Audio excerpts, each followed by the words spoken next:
Over the next hour, I'm going to show you various UK census records through the ages, some interesting stories from my own family, and what can be discovered through a little bit of research. To give you some background into my own research, this is a photograph. Hold on. Oh, hold on. Oh, right, hold on. Oh, there we go. This is a photograph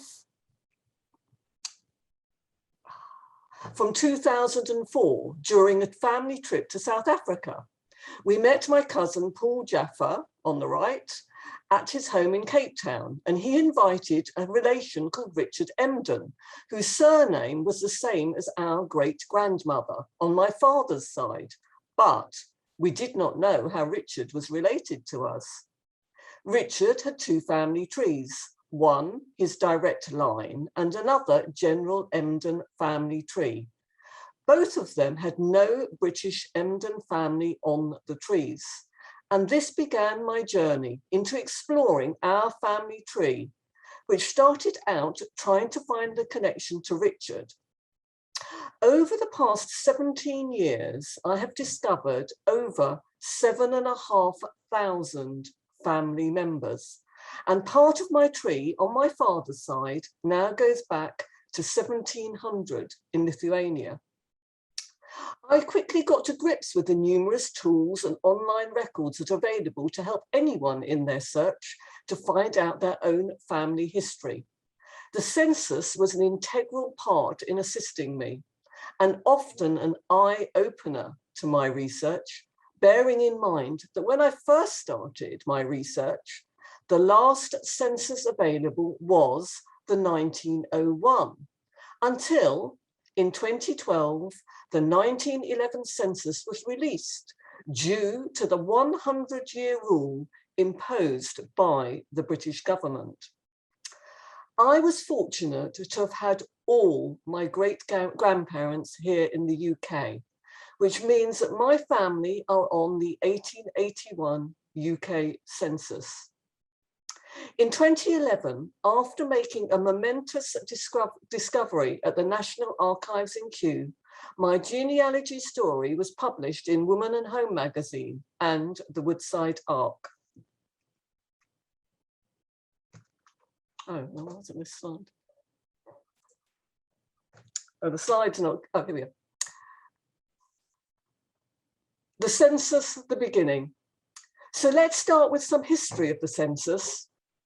England conducted its first formal census when the Domesday Book was compiled in 1066 under William the Conqueror for tax purposes. It was different from earlier, less inclusive censuses, e.g. for religious purposes. National censuses of the general population started in 1801 and have been conducted every 10 years since. During the first 100 years of census taking, the population of England and Wales grew more than threefold to around 32 million, and a further 4.5 million or so in Scotland, where a separate census has been carried out since 1861. From 1911 onwards, rapid social change, scientific breakthroughs, and major world events impacted the structure of the population. A fire that destroyed census records in 1931 and the declaration of war in 1939 made the 1951 census hugely significant in recording more than 20 years of change over one of the most turbulent periods in British history. The 1841 census. Some 35,000 enumerators, all men, armed with pencils, delivered a separate form to each household, recording almost 16 million people in England and Wales. People completed the forms themselves, a real challenge for some, since at this time, many people could not read or write. The most popular occupation at that time was domestic servant. Almost 250,000 people worked in cotton manufacturing, and there were 571 fork makers, 74 leech bleeders, and 5 ice dealers. On the screen is the family of Woodside Park member Michael Hart, whose family I researched on his behalf. He had absolutely no idea of his lengthy British heritage. The head of the house in 1841 was Henry Hart, born about 1791, and he resided at 3 Cobb's Yard, Christchurch, Spitalfields, London. He was Michael's 3rd great-grandfather, and 2 of his children were named Michael and Gershon, and these names are enormously significant throughout Michael's family to present day. In 1951, the census asked for people's exact age, marital status, their relationship to the head of the household, and birthplace. They were also asked to declare any infirmities and second occupations. William Farr, a government statistician, used the increasingly detailed data available to classify people by occupation and age. He determined the influence of employment on health.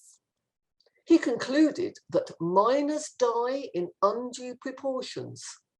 Tailors die in considerable numbers at younger ages, 25 to 45, and that the poor law apparently affords inadequate relief to the worn-out workman. 2 voluntary inquiries were included as part of the census, one into religion and one into education. This report on religion sold over 21,000 copies. So Michael Hart's family in 1951. So this slide shows Michael Hart's family records from 1851. I've typed out this information so that you can see it clearly. The census shows Henry Hart's son, Michael, born about 1819 in Whitechapel, a general dealer, his wife Sarah, and children, including a son, Gershon, also known as George Hart, born 1847 in Spitalfields, who is Michael's great-grandfather.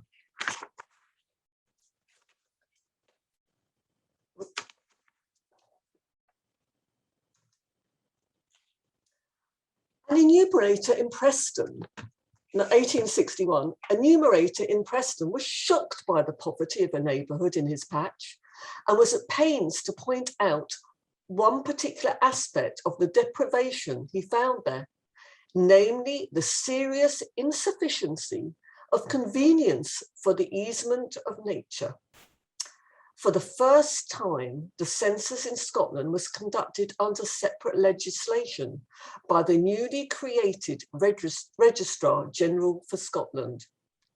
Between 1861 and 1901, there was little change in either the content of the census or the way in which it was carried out.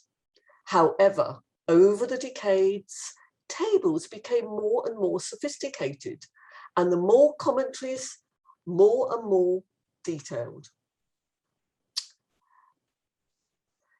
Michael Hart's family in 1861.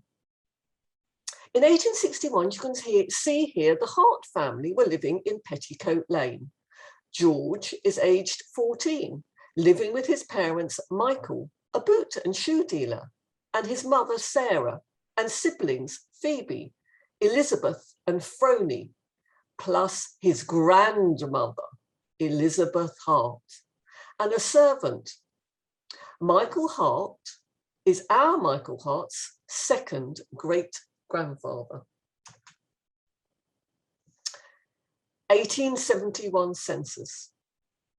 Questions had already been asked in the 1851 and 1861 censuses about blind and deaf and dumb people. But in 1871, the categories of lunatic and imbecile were added to the list of infirm. The 1871 census included a question on the unemployed. Enumerators were paid 1 guinea, £1 and 1 shilling to count 400 people. They got more if they walked more than 5 miles or counted an extra 100 people. Michael Hart's family in 1871. By 1871, Gershon Hart is aged 24, residing at 2 Cook's Buildings, now married to Rosa Hyams. He is a dealer in unredeemed pledges, with 1 child, Sarah, aged 10 months, and a servant, Julia Solomons, aged just 12.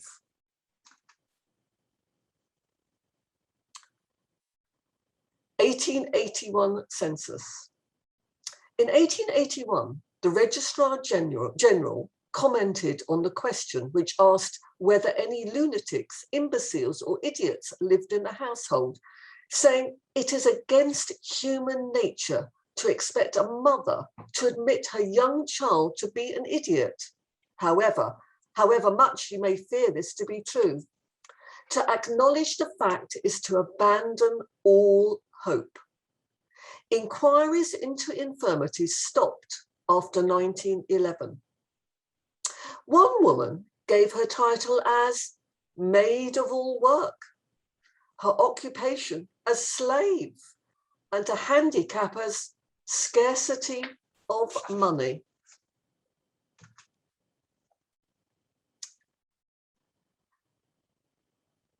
By 1881, the Hart family reside at 10 Ellison Street, St. Botolph, Aldgate.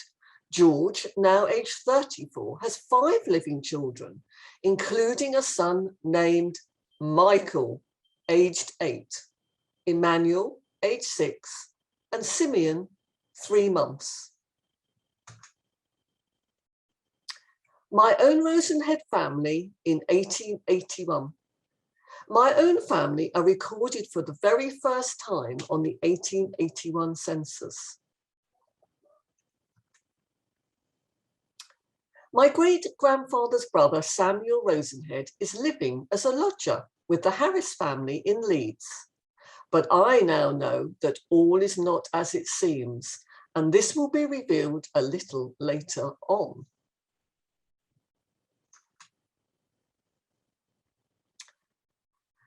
There is also a record for Philip Goldman, aged 28, born in 1853, my great-grandmother Alice's brother, residing at 29 Trafalgar Street, Leeds, with his wife Elizabeth, children, lodger, and a servant. Philip is a slipper-stroke-shoemaker. Keep an eye out on Elizabeth's name, as will be revealed in the later censuses. She changed her name frequently.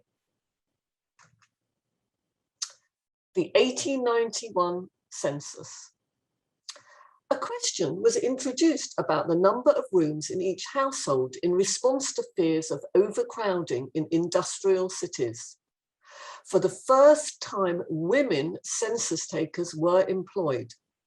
The requirements for a good census taker have not changed much in over 150 years. He must not be infirm. He must be temperate, orderly, and respectable. And such a person has to conduct himself with strict propriety. This was the first census to ask a question about the Welsh language. In Wales, many babies less than a year old were recorded as being able to speak Welsh.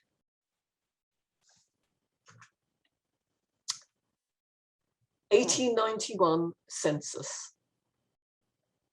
A question was introduced about the number of rooms in each household. New question. Michael Hart's family Going back to the family of Michael Hart, the 1891 census is totally wrong. The family is still residing at 10 Ellison Street. The names are correct.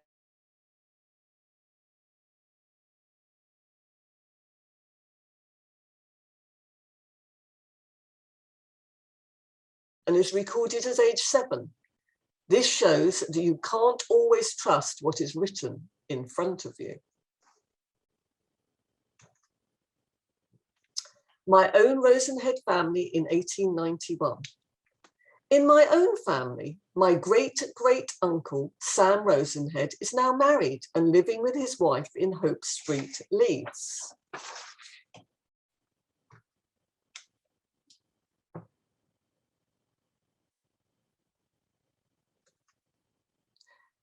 Philip Goldman is residing with his wife Lizzie and 7 children, plus Alice, his sister, my great-grandmother.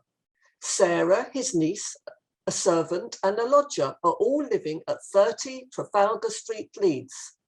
In 1881, they were living at number 29. Can you also see they've also got a niece living with them too?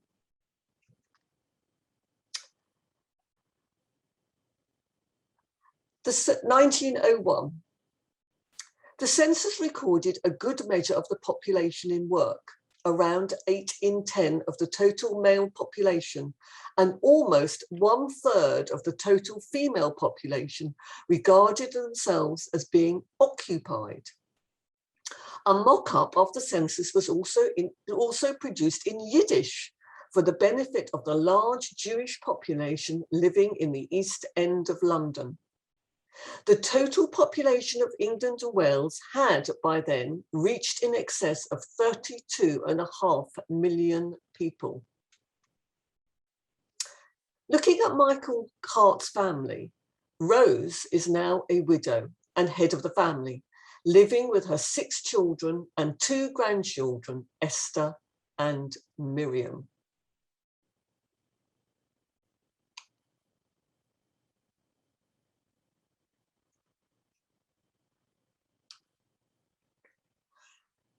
Looking at my family, the 1901 census shows Samuel Rosenhead living with his wife Selina and 5 children at 5 Claremont Place, Leeds. However, a passenger list shows that in 1909, Samuel Rosenhead departs to Canada. The second page shows that he was going to his brother, Abraham Harris in Ontario, Canada, who he was residing with as a lodger in 1881. Hyman Rosenhead, my great-great-grandfather.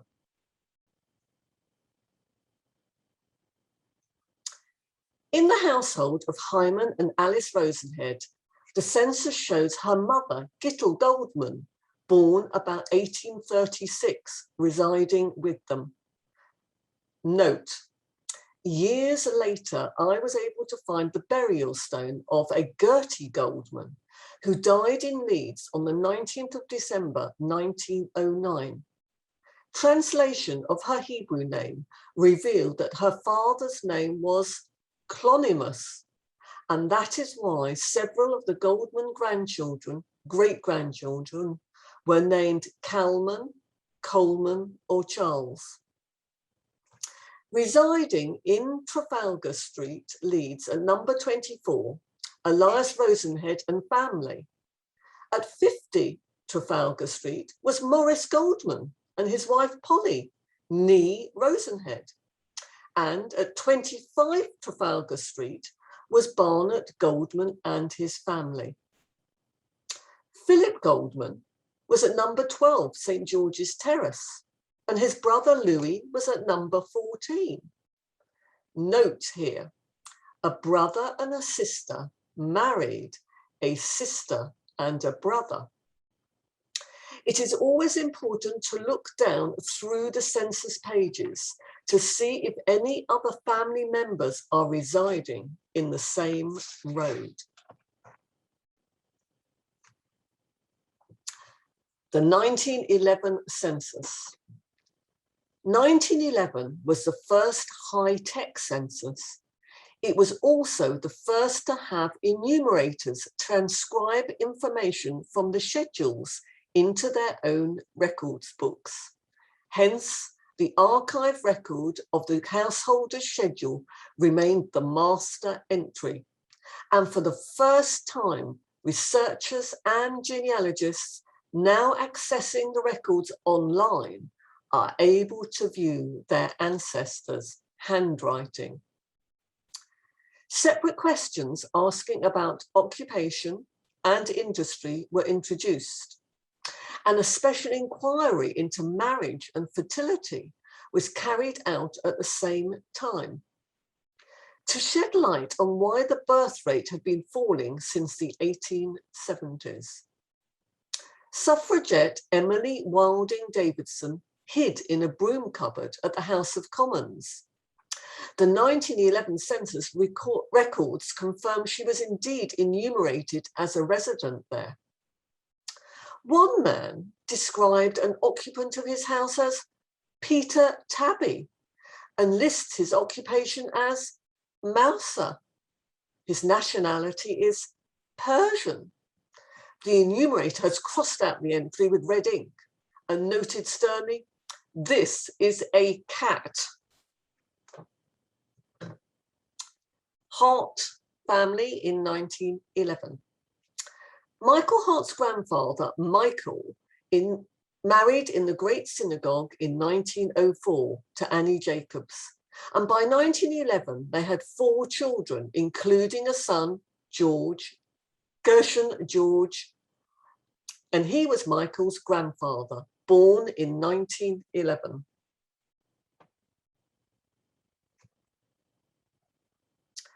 Hyman, Rosenhead, and Alice. In 1911, Hyman Rosenhead and his wife, Alice nee Goldman, were living at 186 North Street. He is now a naturalized British citizen, and this can be seen in the far right column, which is Nat BS. Alice's brother Philip was living at 122 North Street. It was quite common for families to live in the same road.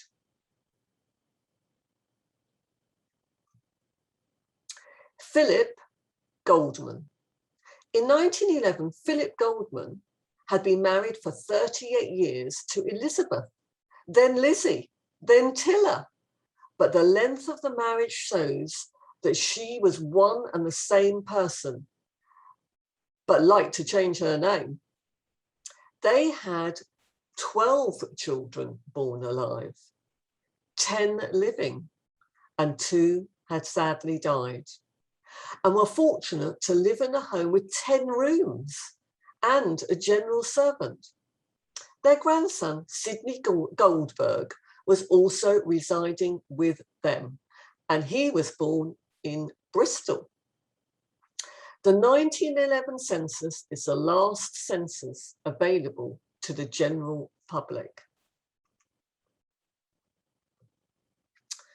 1921 and beyond. Genealogists are anxiously awaiting the release of the 1921 census, which should be available early 2022. The 1921 census should have been taken on the 24th of April, but was postponed by almost 2 months in the wake of the Black Friday strike by coal miners, railwaymen, and transport workers. This is the only time that the census date has had to be changed. The census was the first to provide for separate confidential returns to be made by individuals within a household if they so wished. The 1911 inquiry into fertility was dropped, but there were a few new questions asking about place of work, employer's name, to help measure commuter flows as a result of the growing trend for people to move out of the cities to live in suburbs and take the bus or train into work.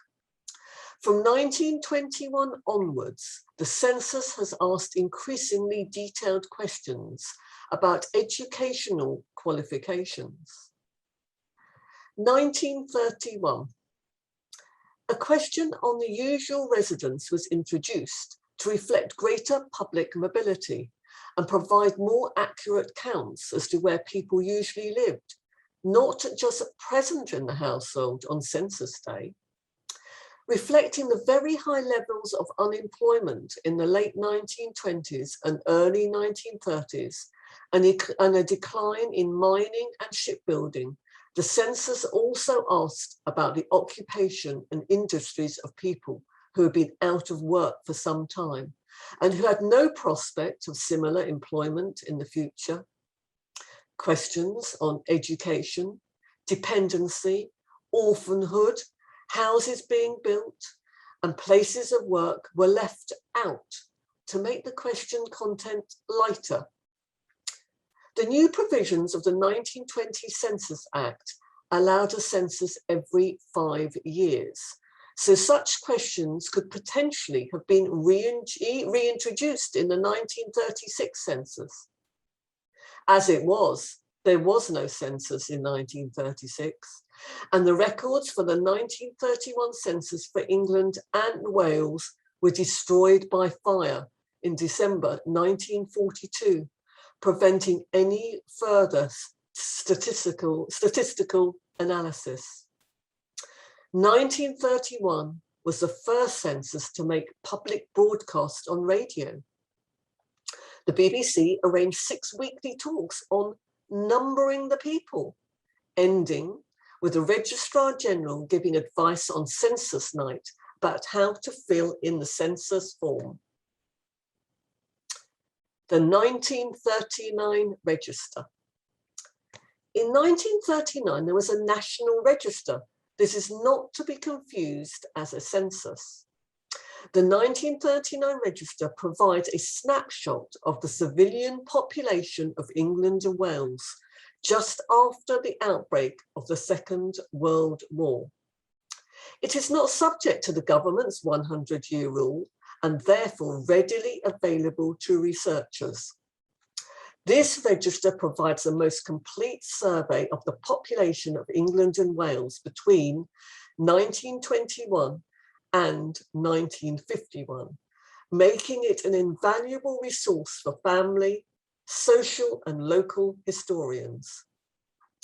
The 1939 Register was taken on the 29th of September, 1939. The information was used to produce identity cards and, once rationing was introduced in January 1940, to issue ration books.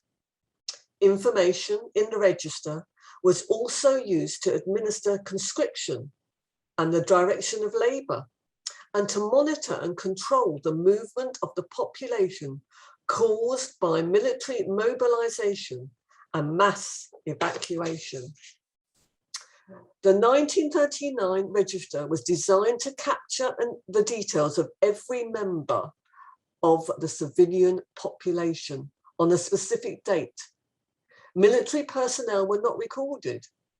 It contains details of around 40 million people recorded in more than 65,000 transcript books. While the 1939 Register is not a census, it is arranged along similar lines and it does give less detailed information. However, it shows exact dates of birth, where census returns simply give a person's age. Registration of members of the armed forces I'll just go back.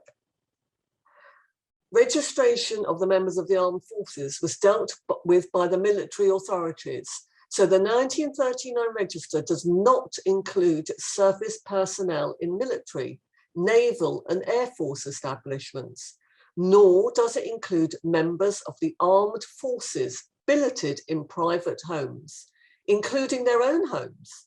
However, since conscription did not begin until January 1940, Most people who subsequently served in the armed forces during the Second World War were still civilians in September 1939.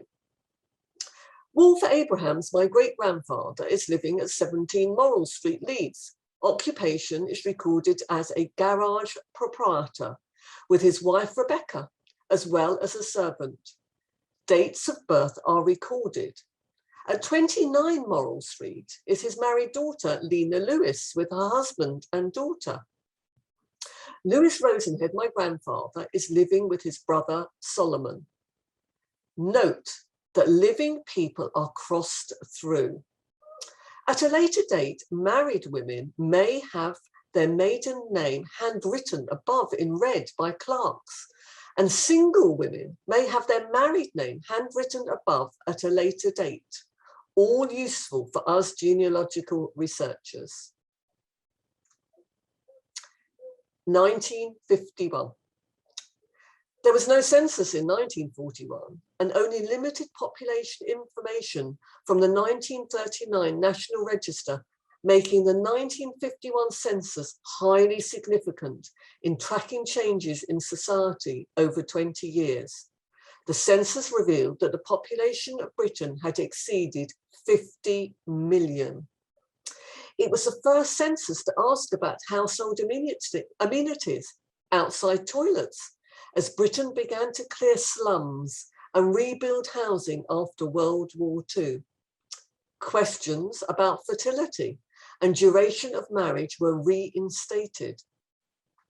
The Registrar General for England and Wales, Sir George North, asked women to be more honest about their age. Many women of the time felt that questions relating to age were of a too personal nature. Information from previous censuses suggested that women had adjusted their age upwards if they married young and down if they married later. Problem pages in newspapers and magazines were flooded with queries from distraught women, fearful that their true age would become public knowledge. By 1861, a computer was used for the very first time to process the census results. It took over 5.5 years to produce a full set of statistics. The enumerators were asked for the first time to record whether a building was wholly or partially residential and whether it contained more than one dwelling. The fertility question, previously restricted to married women under 50, was extended to all women who were or had been married. The census was promoted on TV. A census enumerator appeared on What's My Line, the Sunday night program, which asked a panel of celebrities to guess each guest's occupation based on a mime.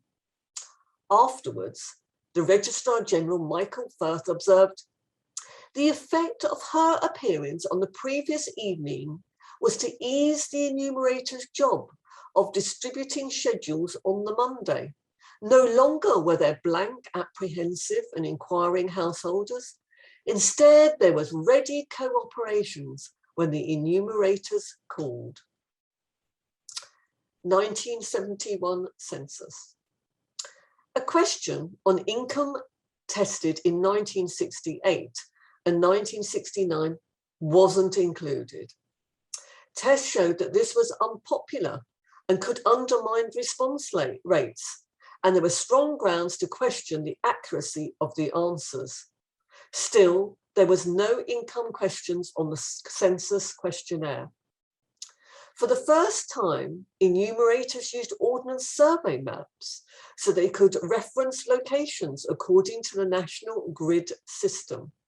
This helped statisticians use census data to describe small area populations. The 1971 census was the first to make data available for areas as small as 1 kilometre square. The 1981 census was the first to be proposed in a white paper and could have been the first to include an ethnicity question. but a lack of response to a test question in Haringey meant that there were no new questions on ethnicity or nationality, and the year of entry question asked in the 1971 census was also dropped.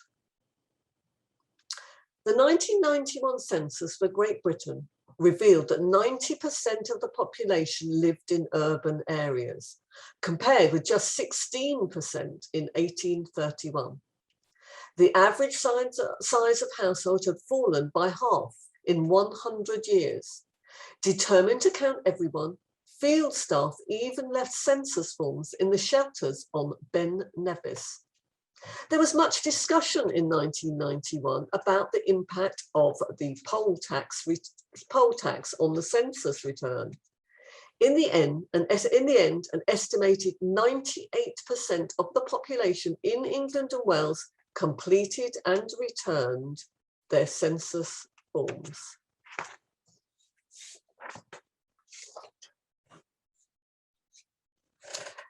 A voluntary religion question was included in the 2001 census for the very first time, with the option either to tick the appropriate box or write in any religion that was not listed. Nevertheless, some 7.7% of the people left the question blank. The population of England and Wales increased almost 6 times, from just under 9 million in 1801 to just over 52 million in 2001, growing at the same rate as the global population. Images of the forms were stored securely on 15,000 reels of microfilm, and for the first time since 1841, the paper records were destroyed and the paper recycled. These microfilm records will not be released to the public until 2101. 2011 census.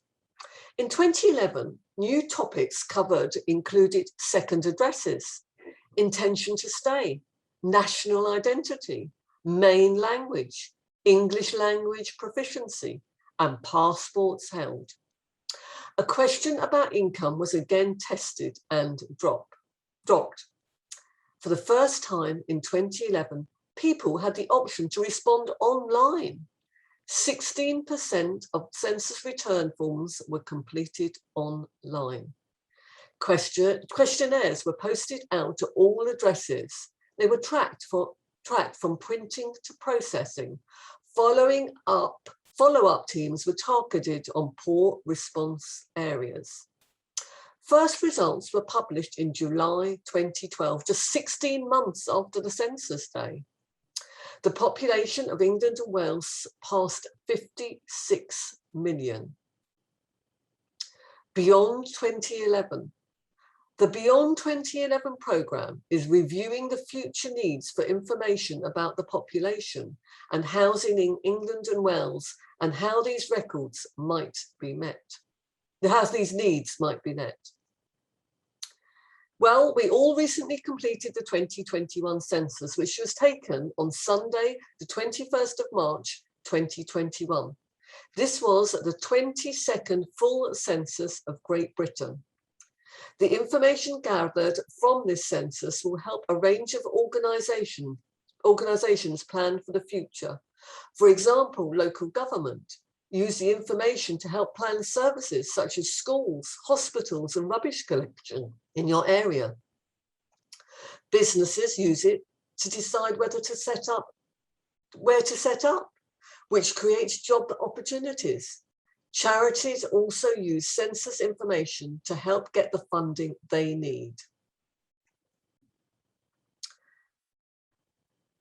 Thank you everyone for listening to my talk on the census then and now, which shows how valuable the census is to statisticians and genealogical researchers. If you'd like to find out how to get started on researching your own family, please feel free to get in touch with me. Here are some family photos. The Abrahams family on the left, Frances Emden in the middle, Benjamin Simon, her husband, and on the right is Benjamin Simon's brother, Fievel, who went to Glace Bay, Nova Scotia. I hope you've enjoyed this talk, taking you through the family of Michael Hart and my Rosenhead and Goldman family. If you have any questions, please let me know.